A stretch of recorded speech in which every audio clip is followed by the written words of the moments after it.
Hello everyone. So we were gifted a tomahawk steak from my husband's friend and coworker, Emily. So that's what's for dinner tonight. We have decided to grill it up on our Nomad Suitcase grill and take you along for the ride. All right, so I have had it sitting out on the counter now for about 30 minutes. I had just put a seasoning on it, just a pretty basic seasoning, salt, pepper, garlic, onion powder. And then I wanted it to kind of come close to room temperature before we throw it on the grill.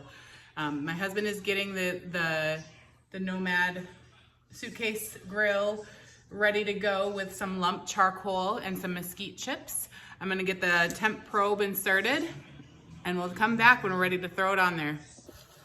Getting the grill ready. We're almost there.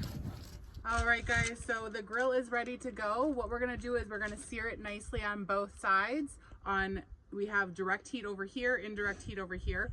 We're gonna sear it first on the direct heat, and then once we get it all seared, we're gonna move it to the indirect heat and cook it to temp. So let's throw this bad boy on. Yep, nice and hot. You hear that sizzle? Okay. All right, let's check it out. I think we're ready to flip. Looks like it's got a nice little crust on there. Let's see what it looks like. Oh yeah, that's beautiful. All right, so you're gonna sear this other side. All right guys, so I am just out here searing off the fat cap. Since it's such a thick steak, we wanna make sure we brown that too.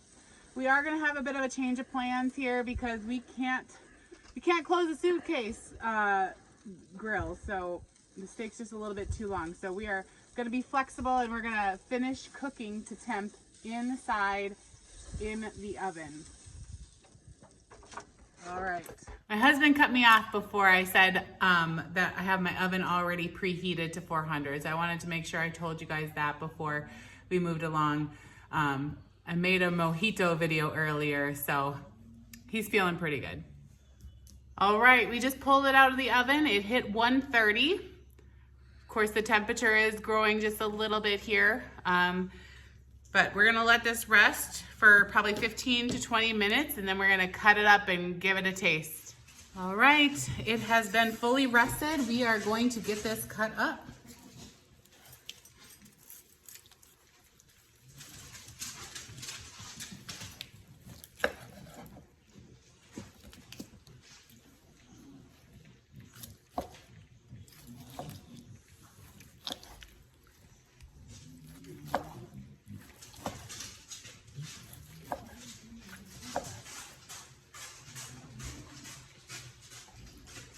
Look at how good that looks.